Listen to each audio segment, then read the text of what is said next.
estudo dos gases é uma matéria muito legal. Difícil de acreditar em umas partes aqui, mas ela é muito, muito legal. Primeira coisa que o cara tem que saber quando vai estudar os gases é distinguir gás real, gás ideal de gás perfeito. Saber que cada uma dessas coisas quer dizer algo um pouquinho diferente. Gás real é isso que está batendo em mim agora, isso que eu estou respirando, é o pum que alguém deve estar soltando nesse momento. É o gás que a gente queima na boca do fogão para aquecer nossas comidas, certo?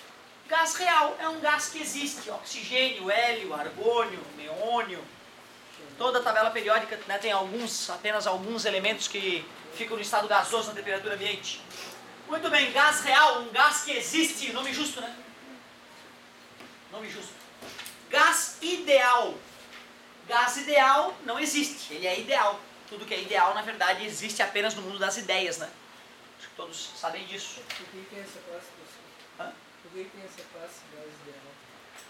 Não, é isso que eu ia falar, porque os seres humanos, eles olhavam o ar, que gostoso.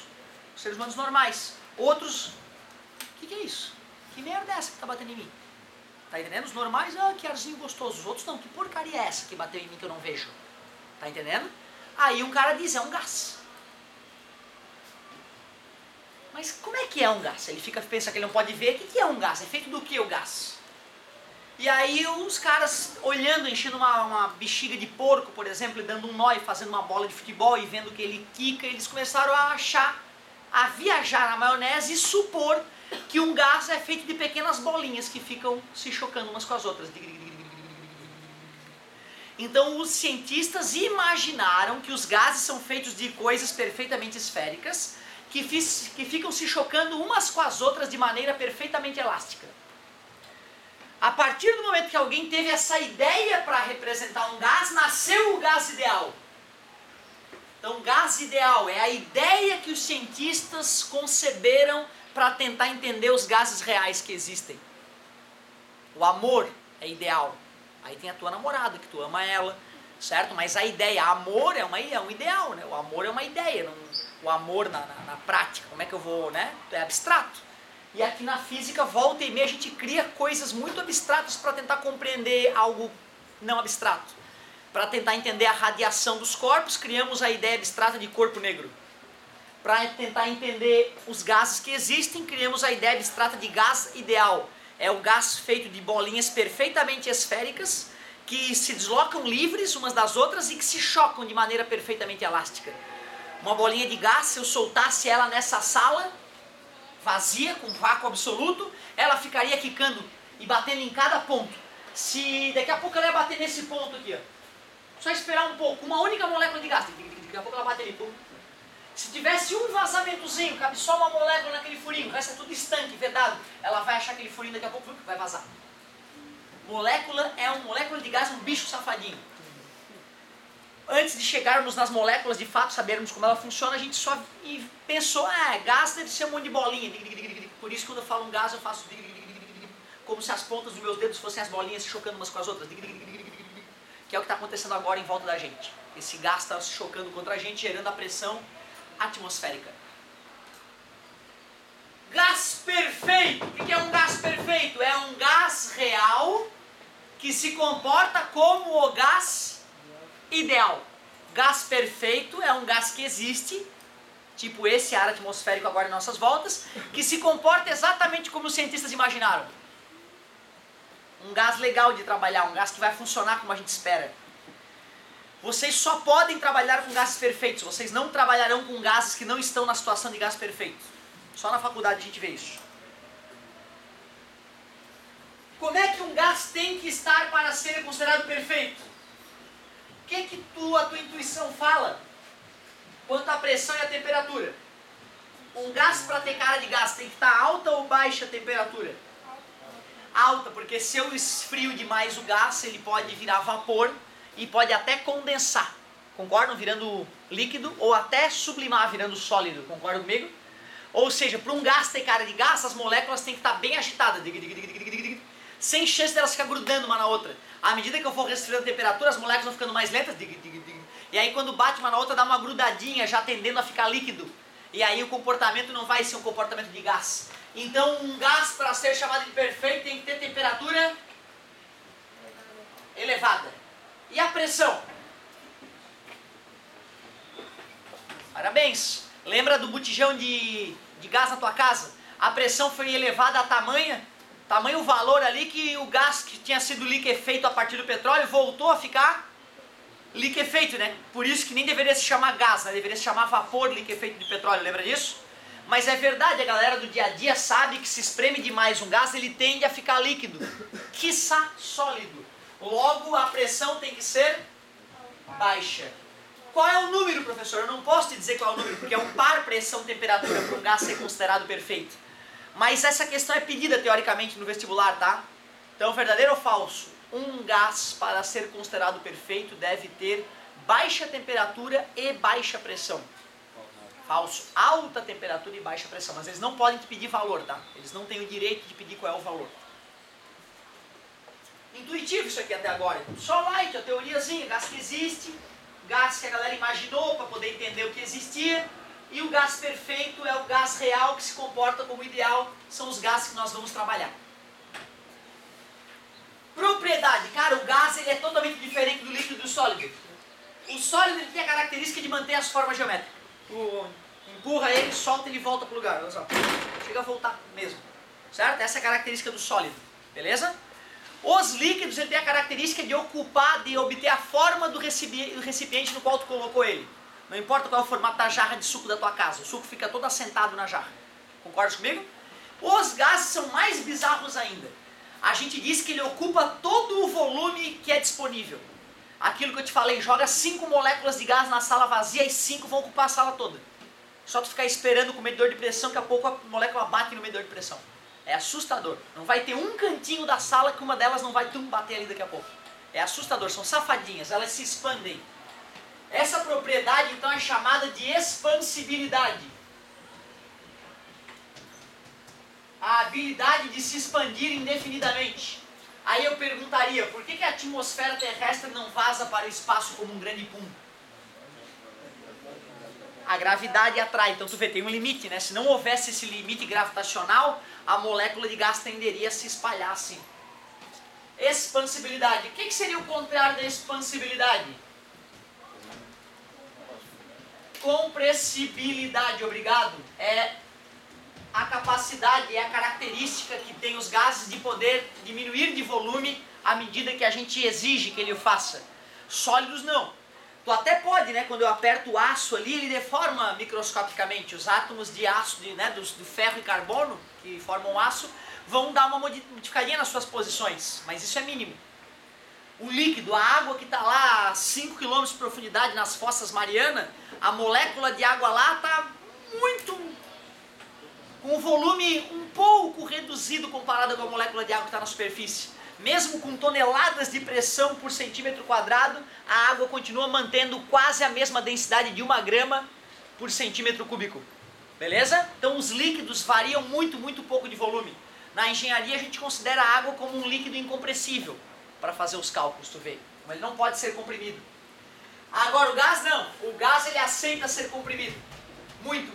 Por isso compressibilidade. Nome justo, né? Eu particularmente acho um erro nós dizermos que são duas as propriedades. Eu acho um erro. Mas quem é o Otávio? Ninguém. Então vai continuar chamando assim. Eu, se fosse escritor de livro, eu diria que os gases têm volume variável. Eu trocaria essas duas propriedades por uma única propriedade que eu acho mais óbvia. Mas não sou nada, então nós vamos continuar dizendo que os gases possuem duas propriedades. Expansibilidade e compressibilidade. Por mais que fique óbvio que na verdade é a mesma propriedade sendo usada às avessas. Certo? O que se precisa conhecer para sabermos o estado em que um gás se encontra? Ou seja, quais são as variáveis físicas que eu preciso conhecer de um gás para saber o estado em que ele está? Eu vou precisar saber a temperatura, faz sentido? Não é o meu sinal não, né? Yeah. Eu preciso saber o volume e eu preciso saber a pressão. Essas são as três grandezas que a gente chama de variáveis do estado de um gás. Pressão, volume e temperatura. Volume, meu querido, eu deixo tu medir do jeito que tu quiser. Litros, metros cúbicos, galões, centímetro cúbico, o que tu quiser. Em copos, xícaras. Não me importa.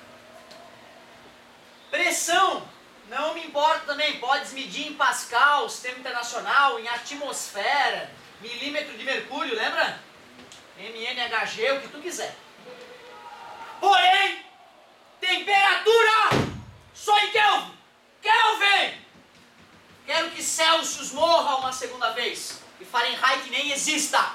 Kelvin! Por que, professor, brabo desse jeito? Porque como eu tenho aluno que perde questão nessa matéria porque se esquece que é só em Kelvin. As outras são lixo. Até porque a escala Celsius e a escala Fahrenheit foram obtidas a partir de um chute no escuro. Uma ideia babaca. É 0, é 1000. Aí nasceu uma escala torta. Kelvin não. Kelvin descobriu matematicamente qual era a menor temperatura que existe. Ele chamou de zero, que de fato era zero. Tudo bem para vocês? Por isso que se a gente for chamar de zero uma temperatura em Celsius, vai dar a impressão que o gás morreu. E na verdade não. Está longe de ter morrido. Beleza? Morrido que eu digo é a vibração das moléculas ali, né? Kelvin! E no vestibular, cara, como me dói, cara. O aluno chega, professor, não fechou a minha questão de PVT pivotol lá, os gases, não fechou. Eu, como não? Aí vai fazer a conta, esqueci de transformar para Kelvin. Pô, na minha prova tudo bem, entendeu? Agora no vestibular o cara me traz essa notícia, eu quase infarto. Kelvin! É o único perigo até agora então. Tudo light, teoria bobinha. O cara peida, te lembra da expansibilidade todo dia, certo? O cara peida lá, fede aqui, como é que vai explicar isso, expansibilidade, certo? Variáveis do estado do gás, temperatura, volume e pressão, não é do Kelvin, só a temperatura que é perigosa. Aceitas que um gás tem energia interna? Ele é feito de moléculas, não é? Molécula não tem massa? As moléculas estão paradas dentro do gás? Não. Se a molécula tem massa e tem velocidade, ela tem energia cinética, que agora nós vamos denominar. A partir de hoje, a soma das energias cinéticas de todas as moléculas do gás, nós passaremos a chamar de energia interna de um gás. Bacana que o amigo falou então, ó. Energia interna é cinética, na verdade.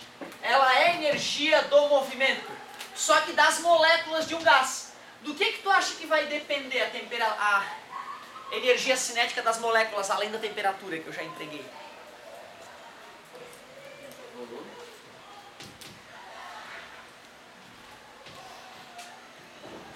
O R, galera, é uma constante, chamada constante universal dos gases. Nós já vamos ver como é que se obtém essa constante universal dos gases. O T é a temperatura em?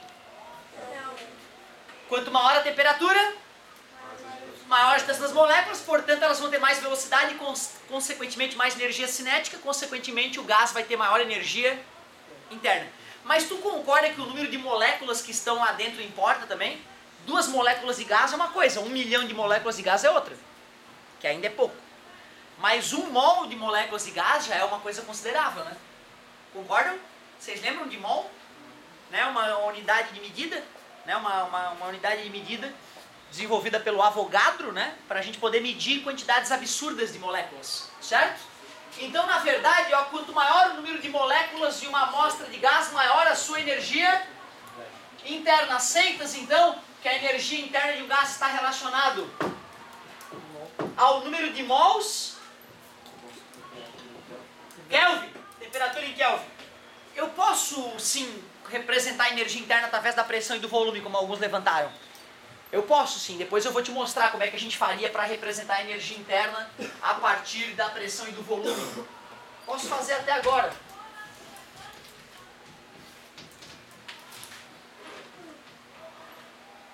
Essa é outra maneira de medir a energia interna. O que é P? Concordas que quanto mais pressurizado estiver o gás, mais as moléculas vão estar espremidas umas com as outras e agoniadas? Quanto mais tu espreme o gás... Eu comprei um compressor esse final de semana, não tem coincidência. Liguei o compressor. Ele fica trabalhando lá uns 2, 3 minutos até o vaso ficar cheio de gás pressurizado. Boto a mão no botijão de gás, o que eu percebo?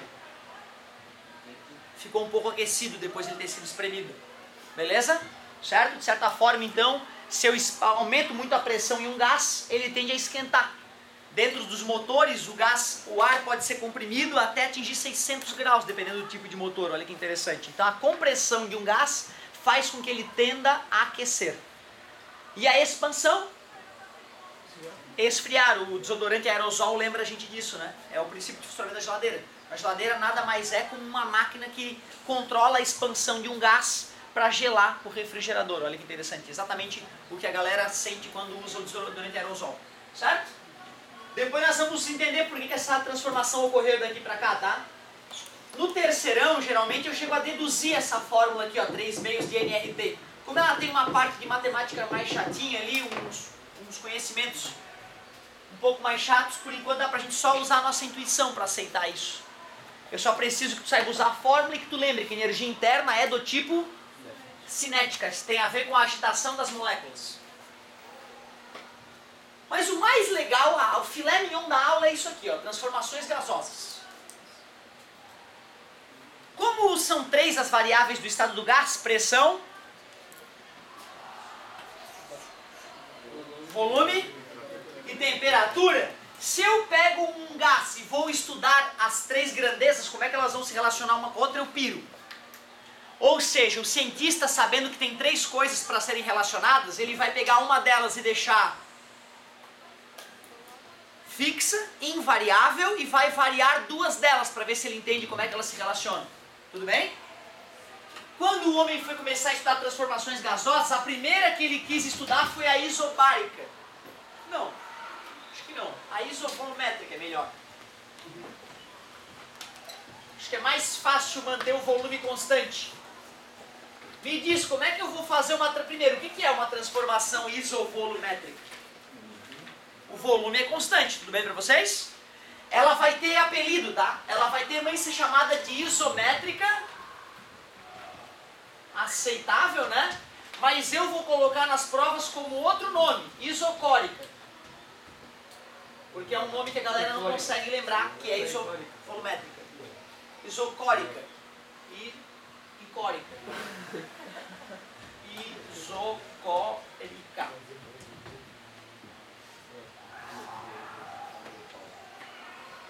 Tudo bem? Nome estranho, né? Como é que eu deixo um gás com volume constante? Como é que é? Não aumentar a pressão. Ótimo! Bota ele num recipiente de aço, por exemplo. Tudo bem para vocês? Botei o cara então num recipiente de aço de 10 litros, que não vai mudar. E eu vou então instalar 2 instrumentos lá. Que instrumentos eu vou instalar nesse aparelho, nesse botijão de gás? Um termômetro, obrigado. Um medidor de pressão, eu aceito. Alguém lembra como é que é o nome do medidor de pressão? Barômetro. Muito bem. Barômetro.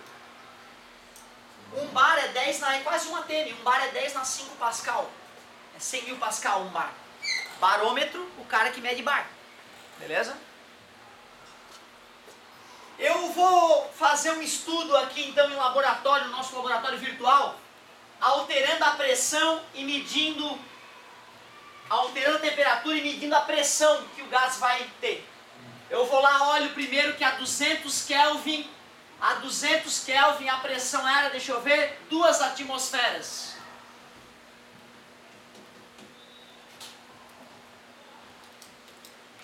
Esquentei para 400 Kelvin.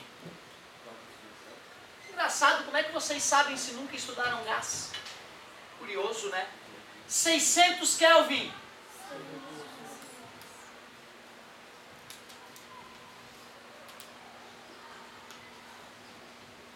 Quando a gente faz um estudo no laboratório, a gente sempre anota os dados numa tabela e depois faz um gráfico para ver se existe uma interpretação mais interessante.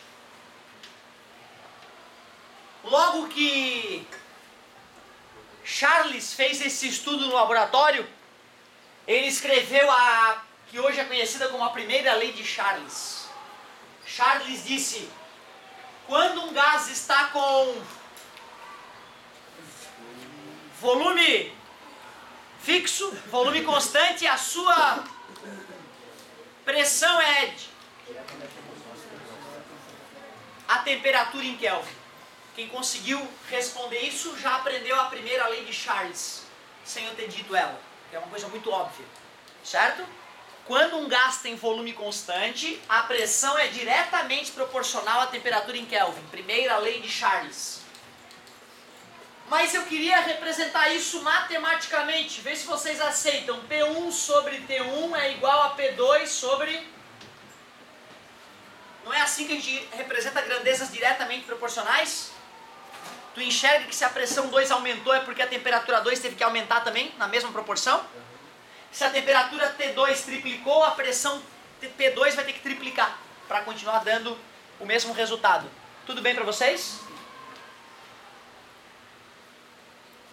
Depois que nós estudamos a transformação isovolumétrica, que outra transformação tu sugeriria? O que deveria ficar constante?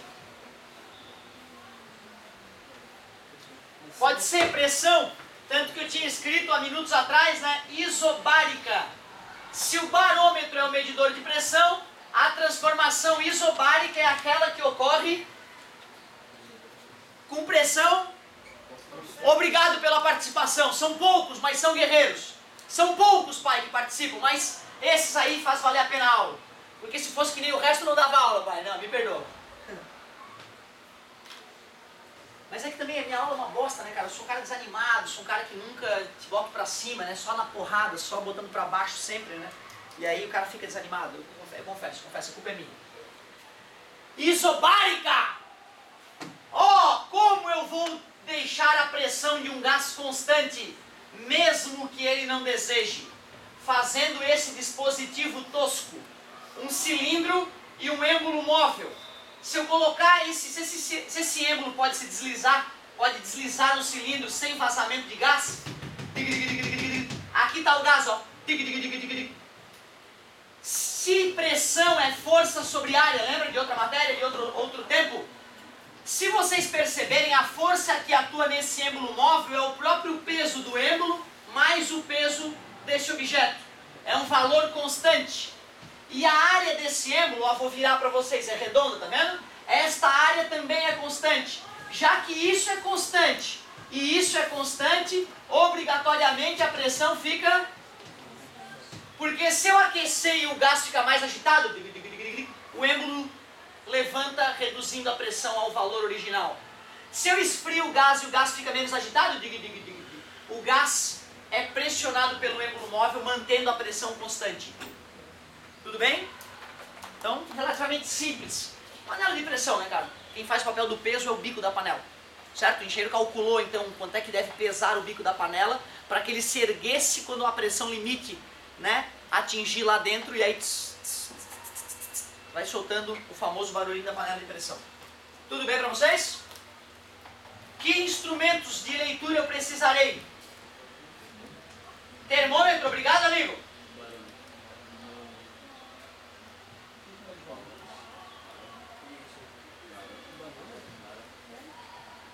Será que eu precisarei do barômetro? Não, porque é constante. O que mede volume, eu queria, sei lá, volume menos volúmetro, uma coisa desse tipo. O que mede volume. Na verdade, a gente mediria o volume pela altura da tampa, né? Se fui eu que construí o recipiente, eu sei o volume, assim como tem aquelas marquinhas nos potinhos de vocês, na casa de vocês, né? Pela altura da tampa, eu sei o volume. Vou para o laboratório. Claro que o gráfico que eu vou construir é o gráfico... Muito obrigado! Temperatura versus volume. Para 200 Kelvin, 5 litros. 400. 600.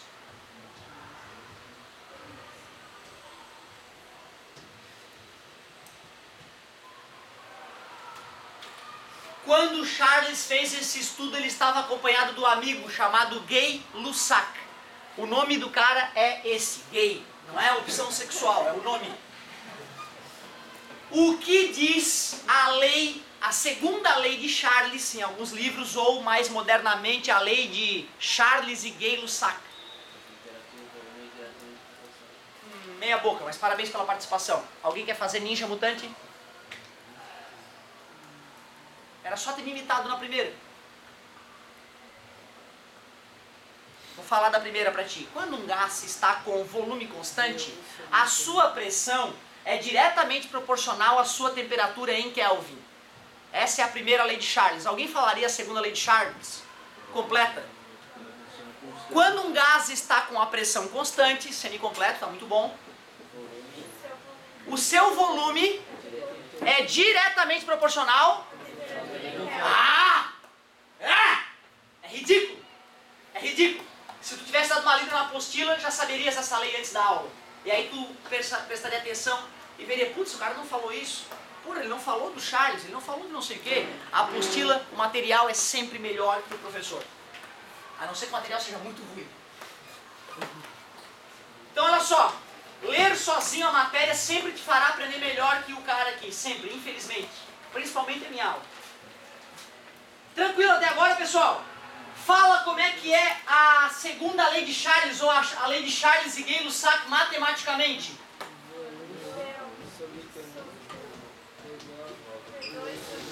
Que legal! Yeah! Falta o que ficar constante para completar a aula? Transformação iso ou o quê? Yeah! Isotérmica! Temperatura constante. Aí vai dar encrenca fazer esse aparelho. Vai dar encrenca fazer esse aparelho. Porque o gás é safadinho. Tu espreme, ele esquenta. Tu expande, ele esfria. Pra tu obrigar gás, fique na temperatura que eu quero. Puta, dá um trabalho. Alguém tem alguma ideia?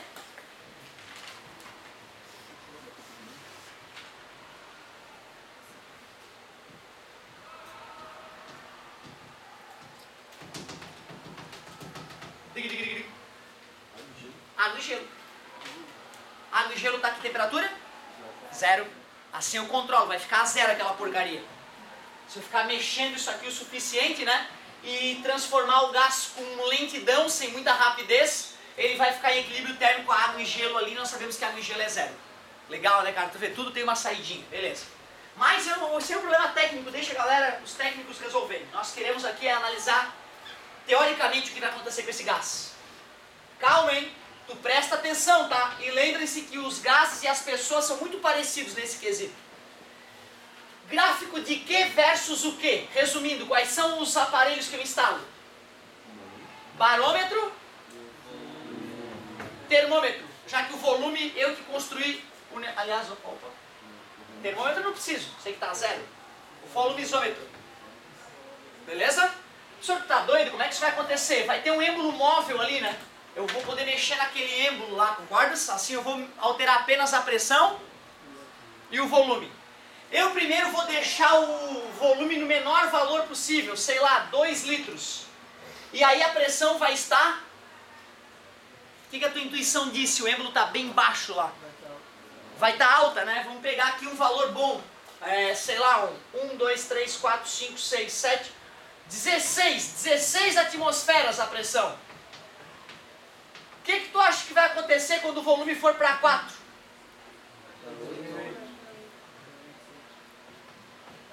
Interessante, 8, eu aceito. Quando era 2 litros, 16 atmosferas. Quando eu apertar o botãozinho e o volume for para 8? Ah, cai pela metade? Dobrou e cai pela metade. Deixa eu ver, faz sentido.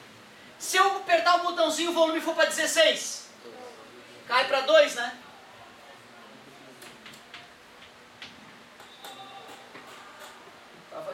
Errei. O 8 era para ser ali, vocês aceitam? Tá indo de 2 e 2, né?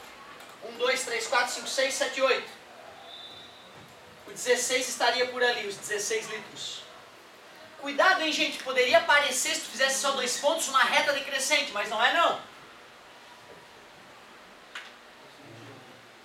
É uma hipérbole equilátera o nome desse gráfico aí, certo? O que diz a lei de Boyle e Mariotte? Os caras que fizeram isso em laboratório foi o Boyle e o Mariotte. O que diz a lei de Boyle e Mariotte? Quando um gás está com a sua temperatura constante, parabéns, a sua pressão Aí tu enche o cara de orgulho. É inversamente proporcional ao seu volume. Show de bola! Matematicamente, vezes V é igual a P vezes V. Antes era dividido porque era inversamente, né? Tudo bem pra vocês? E relaxa, tá? Porque essas três fórmulas vão na próxima aula se transformar numa única fórmula. P1, V1, T1 igual a P2, V2, T2. A equação geral dos gases perfeitos. Beleza, galerinha? Muito obrigado pela paciência e pela atenção. Se tu der uma lidinha na parte de estudo dos gases, certo? Só uma lidinha ali nas páginas 25, 26. Dá até para arriscar a página 27 já. Ó. Assim eu já começo fazendo o exercício na próxima aula, depois que eu terminar essa matéria. Muito obrigado pela paciência e pela atenção. Aqui não terminou tão